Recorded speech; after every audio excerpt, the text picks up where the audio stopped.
Nigerian comedian. Everybody make some noise for Quadir Yussuf, y'all.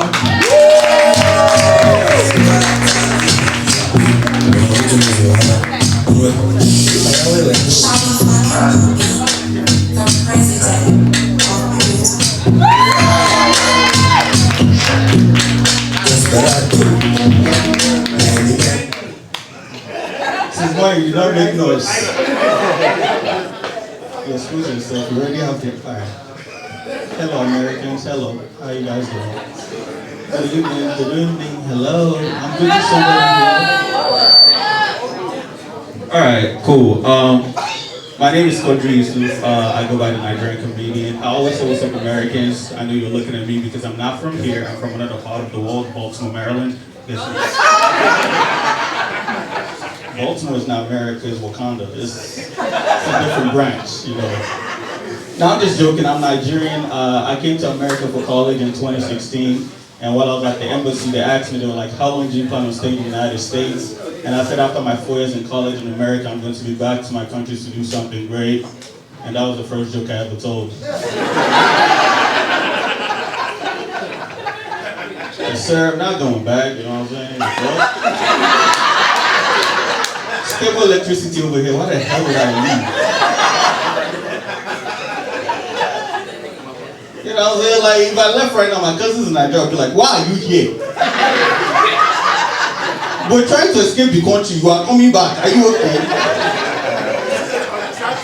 You like the accent, white lady? Appreciate you, Wakanda forever. Yeah, man, I love doing my African accent on stage. I get different reactions. My first time in the comedy club, I did my African accent. This white guy sitting in front of the club looked at me and was like, wow, that's a spot on African accent. And I'm like, duh, nigga, I'm African. Like, that's like factory settings, dummy. Like, what do you expect? That's like seeing the baby going, go, go, gaga. And you're going, wow, that's a spot on Bible, baby. Like, use your head, you know? And you guys was confused. You're like, oh, really? This nigga actually is African. Yeah, I just do what you guys do, code switching. Yeah. Oh yeah, black people code switching. For those who don't know what code switching is when black people try to get a job or keep a job. That's the other dictionary definition. Now the thing is, Africans also take code switching to the next level. We use our African accent when we get into trouble. Yeah, like if a cop pulled me over right now, I'm not speaking like this. I go, hey, officer. I was speaking. Hi. I'm not from here.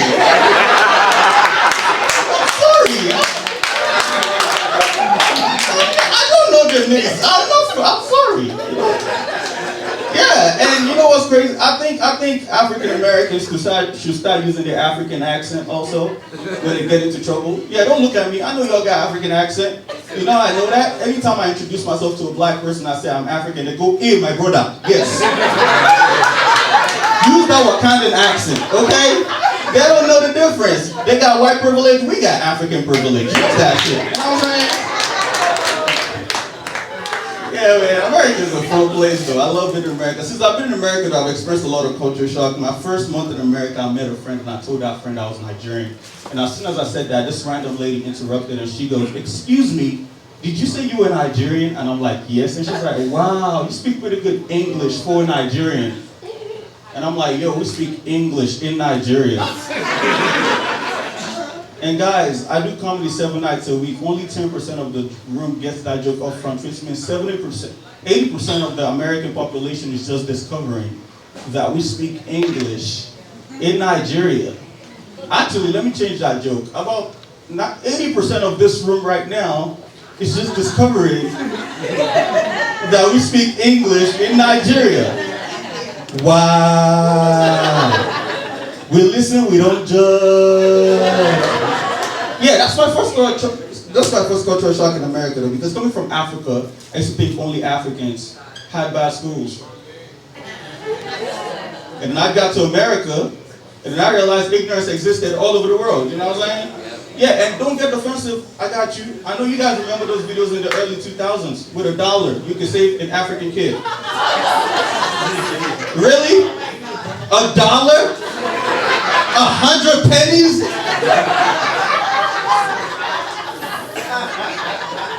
By the way, this is a room filled with enough black people. How many of you donated $1? Yeah, none of y'all can say Wakanda forever, ever again. I'll take that back right now. Well, you know what? Don't get mad. I don't judge you guys. I'll be honest. I didn't donate that shit either. You know what I'm saying? I don't judge anybody. I didn't do it because coming from Nigeria, right? I used to see those videos and I used to not take offense to those videos because I thought my life was bad, right? And then I got to America and then I lived in Baltimore and then I lived in the Bronx and I'm like, wait a minute, y'all need $1 too. The fuck? I just say y'all people need $20. Why you're sending me $1? Help your people first. It is what it is, man. Yeah, but coming from an English-speaking country like Nigeria, though, you would assume that I wouldn't struggle with understanding the American English. But then I realized, like, America used the English language in a different way than the rest of the world. Like, I remember, true story, the first time I tried to ask a girl out on a date in America, I looked at this girl, I was like, hey, would you be my girlfriend? And she said, I'm good. And I was confused. I looked at her, I'm like, yes, I know you're good. That's why I'm asking you to be my girlfriend. And she looked at me, she's like, no, I'm good as in, I'm all set. I'm still confused. I'm like, wait, you're all set for me to come pick you up right now? Because all my brain was all set, get set. You know, like, and then she said, no, I'm good and I'm all set means no. How? It don't make no sense. And then auntie, she said something that blew my mind, right? She said, you know what? I'll go out with you. I like your ignorance. I went on a date. I needed a green card. I didn't give a fuck. You know, I got my papers like, I got my papers now. Mind your business, you know. Love is love. Oh man. Are you recording or are you just flashing the light on my face? Yeah, just turn up the flash. That's it. You can record, but just don't show it to my mom. Whatever. Alright. But yo, that story did not end there though. She told me I'll go out with you. I like your ignorance, right? Now the day I was supposed to pick her up for the first day, she texted me one more thing that I've never seen in my life. She said, hey, let's do a rain check. So I checked the weather outside and I texted her back, hey, it's not gonna rain. And she said, rain check means no, dummy. I'm like, yo, do you wanna go out or not? First she said, I'm good means no. Then all set means no. Now rain check means no. Just say no, okay? It's one syllable, America. It's not that confusing, you know? Another culture shock I experienced in America that I didn't know before, the Africans will relate to this one more. Even black people will relate to this. I found out that I didn't know how to do, what you call it, constructive criticism. Yeah, because Africans don't do constructive criticism. We just criticize. You know what I'm saying? Like black people, we gotta learn this shit, bro. It's 3 steps to constructive criticism. It's applause, critique, motivation. It's a sandwich. Don't fuck that shit up. You gotta be, good job. You know what? You can do better. You can just work harder. That's the critique. And if you got an A, I'll buy you a bike. That's how you get an A without getting PTSD. Right there. Now, oh, you gotta be, are you stupid? The kid that has an A, does he have 2 brains? Who has 2 brains? Stop traumatizing your kids, bro. Why do you think I'm doing comedy now? And you know what's crazy? African parents and black people, they know how to actually do the 3 steps, but they just keep the applause and the motivation till when you make it in life. They sing it in your back pocket. Like right now that I'm doing comedy and I'm not that famous, they're like, you are not funny. But as soon as they see me on Netflix, they're gonna go, I knew it. You were telling jokes when you were in my belly. I would wake up in the middle of your pregnancy and start laughing. And you know what? You can be bigger than Kevin Hart. Where was the motivation 10 years ago? Where was it? You know? Yeah, man. But I love America, though. One of the things I love about America is the insurance policy in this country. Yeah, like in America, if your car get hit, congratulations. You're about to get paid. Right? As long as you get your stories aligned together. Right? Now, in Nigeria, we got insurance, but we don't use that shit. It's not part of the law to even have insurance. So if you use insurance, you're just dumb. So if you ask in Nigeria right now, in Nigeria, like what kind of insurance they got, they're gonna tell you, me, my insurance is the blood of Jesus. That's the insurance we use. We don't pay for that shit.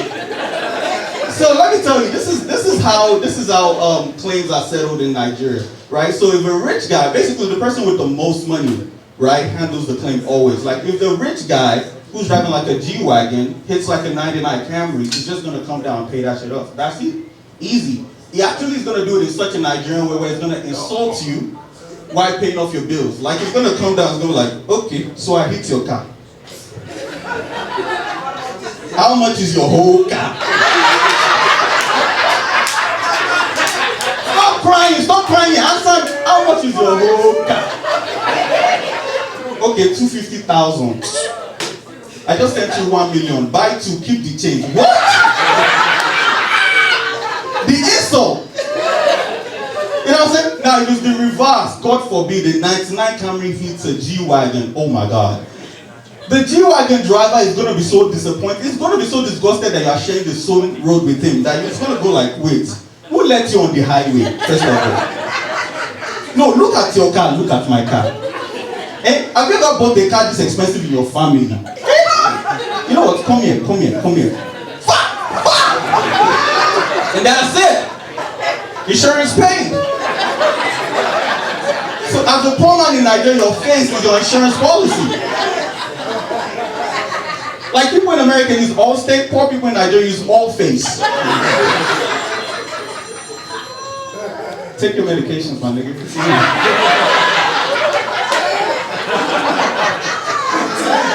Shout out to the DJ for not fucking on my set just yet. Damn, nigga, put it on. You got an iPhone, click that little thing, click, silence. There we go, Wakanda forever. Just stepped on my last punchline. But yeah, people in America use Allspace, poor people in Nigeria use people in America use Allspace and poor people in Nigeria use Allface. And in both cases, you're both in good hands. You see? That's on you. Nah, it's all good, man. It's all good. First of all, y'all, give it a round of applause for yourself, man. You guys are amazing so far, bro. Because about 3 days ago, when they called me and they said we're having a show here and we've only sold 3 tickets, I'm like, bro, this is gonna look bad. Our enemies are gonna laugh at us. But look at you now, like all the seats filled. Like, thank you very much for coming out one more time. And give it up for Comedy in Harlem for having us tonight.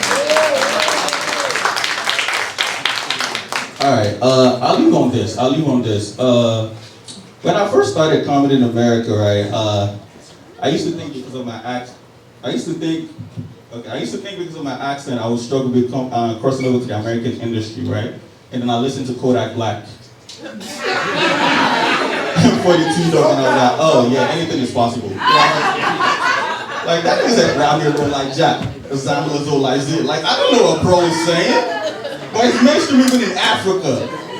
You know what I'm saying? So if Kodak and 42 Dog can make people listen to music with subtitles, like a little accent from me cannot hurt Americans, and that's how I started, you know?